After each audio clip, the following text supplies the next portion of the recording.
We are going to start in the American League East, where the Yankees are the favorites at plus 105, the Orioles plus 260, the Red Sox plus 425, the Rays are 9-1, and little surprising to me, the Blue Jays at the bottom, even below the Rays at 14-1. We've got win totals here, AL MVP odds. I'll run through those very quickly. Aaron Judge is 3-1, Bobby Witt Jr. plus 350, Gunnar Henderson 6-1, Yordan Alvarez is 8-1, Corey Seager 13-1, Jose Ramirez 15-1, and Vladdy Jr. at 16-1. So let's focus on the AL East. And you are clearly a Red Sox gal. You love your Boston Red Sox. Can you make the case? I bet you can, for Boston winning the American League East. Yes. Well, Jenks, in the past few years, have been very hesitant to, I say they're going to win the World Series all the time, but I say that in hopes that they will and to manifest that in some ways. But this year, it's different.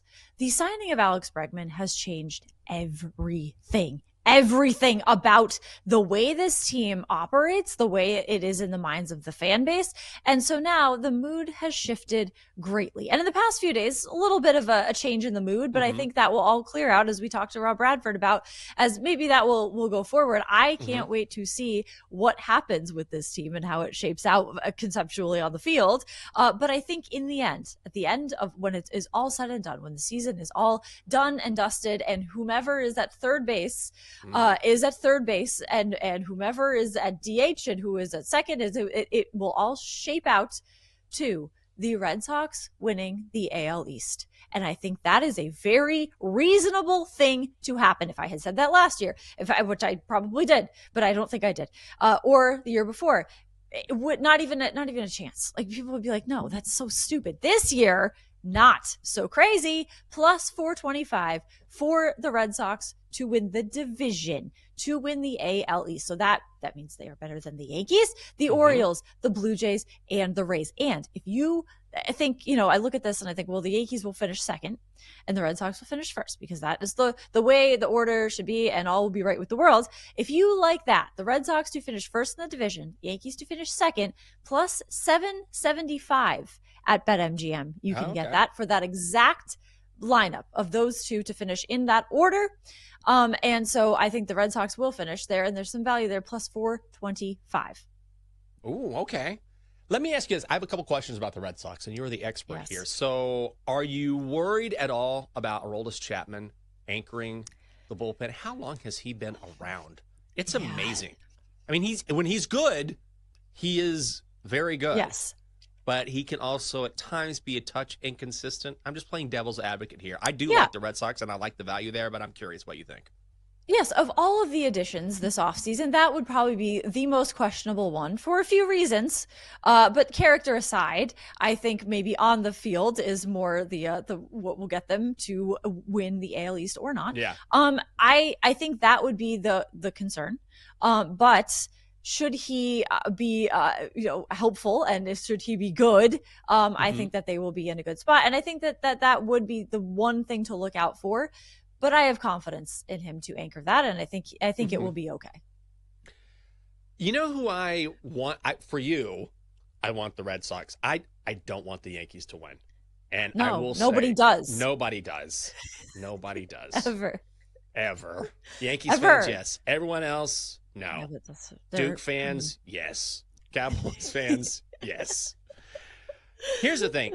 If you're looking at win totals, right now the Yankees win total is 93.5, and I would hit the under in a big way, because the one thing about this division is, number one is the Yankees are, at least from a betting standpoint, from a number standpoint, they're always overvalued. Every single year, it's hard to get a good number on the Yankees because they're the Yankees, and these big-name teams, they just get a lot of public money. But this is a division that I think is going to be able to beat up on each other a lot because there's so much talent. Like between Yankees, Orioles, Red Sox, even the Rays a little bit as far as their pitching is concerned. Their lineup leaves a lot to be desired, but they have enough pitching to squeeze out some games. And they were a 500 team last year. I don't see the Yankees getting more than, 93.5 wins, so I'm going to be on the under there. But I would make the case, too, for the Orioles. They're really close. I wonder if they'll make a move or not. It's time for them to make that move. So now losing Corbin Burnes was massive.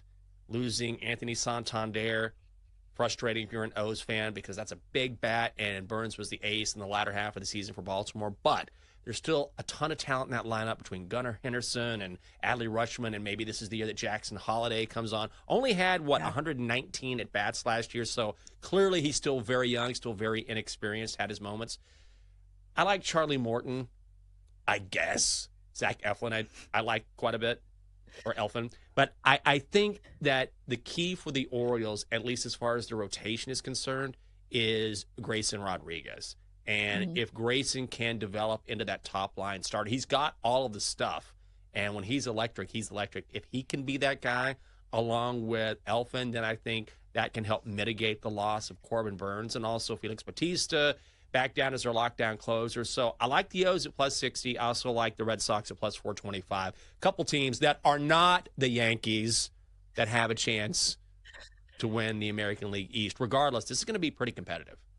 It definitely is. And I do think the Yankees are overvalued very often. And though I did think that last year, and I thought they are too overvalued, don't take them to do anything, and they made it to the World Series. So really, in the end, who knows? But I think this is a different ball game, so to speak, because now the Red Sox are contenders. So that changes around the division and the hopes of the division a lot, because now the Yankees have to worry a little bit, and the Orioles too, though I think the Rays and Blue Jays will kind of stay at the bottom with those two, but I think the Orioles will finish ahead of both of those teams.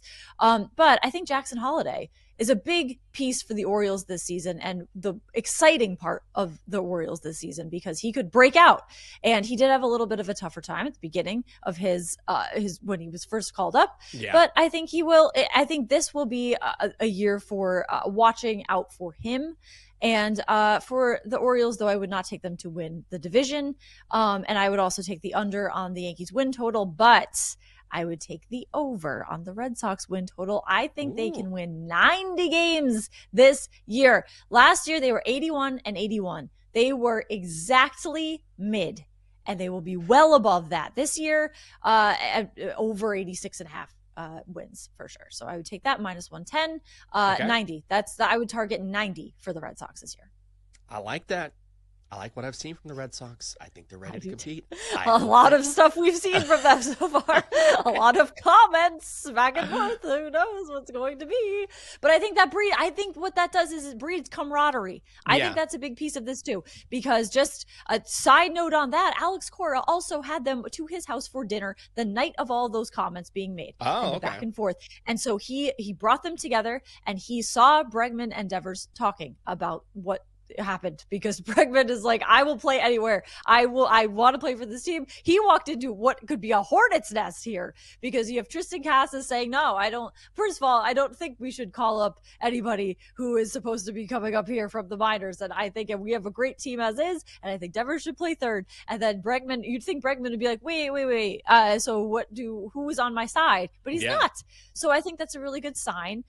So I think this will be a very special year for this team, as the Netflix documentary also is released in April. But I would take the over on wins, because I think this team, there will be cohesion. And I think that will lend to, and that's a big part of it. There's talent and cohesion. And I think those two will come together for, at least 90 wins this season. Oh, okay. I like that. Yes. I will also say, or 100, or maybe 110.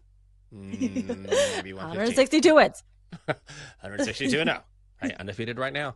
Another bet that I sort of like, and I can't believe I'm saying this out loud, is I actually did a little bit of looking at the Tampa Bay Rays yesterday, and I would go under their win total, which is set at 80 and a hook. It's juiced to the over minus 120. You can go under at even money. And the reason why I say that is because of the fact that, unfortunately, the Trop is not operational. So they're not going to have to play there. They're going to play at the Yankees spring training site. Is that right? George M. Steinbrenner Stadium, which has the exact same dimensions as Yankee Stadium. So lefties in that park are going to be able to go nuts. And the one thing about the Rays is, because of their pitching, they're going to be able to stay in a lot of games. Last year, they had a 3.82 ERA as a team. That was 7th best in the American League. Shane McClanahan is back. Taj Bradley has a big ceiling. Zach Littell was very good in his first career or first year as a starter of his career. So the pitching years, the problem is they just don't have any bats at all. Yeah. So any team that has some left-handed power is going to be able to come into that stadium, which they don't normally play in, and probably beat up on the Rays. So I would lean to the under when it comes to the Rays total. They just don't have the power. And also, it's just going to be tough being displaced the way that they are.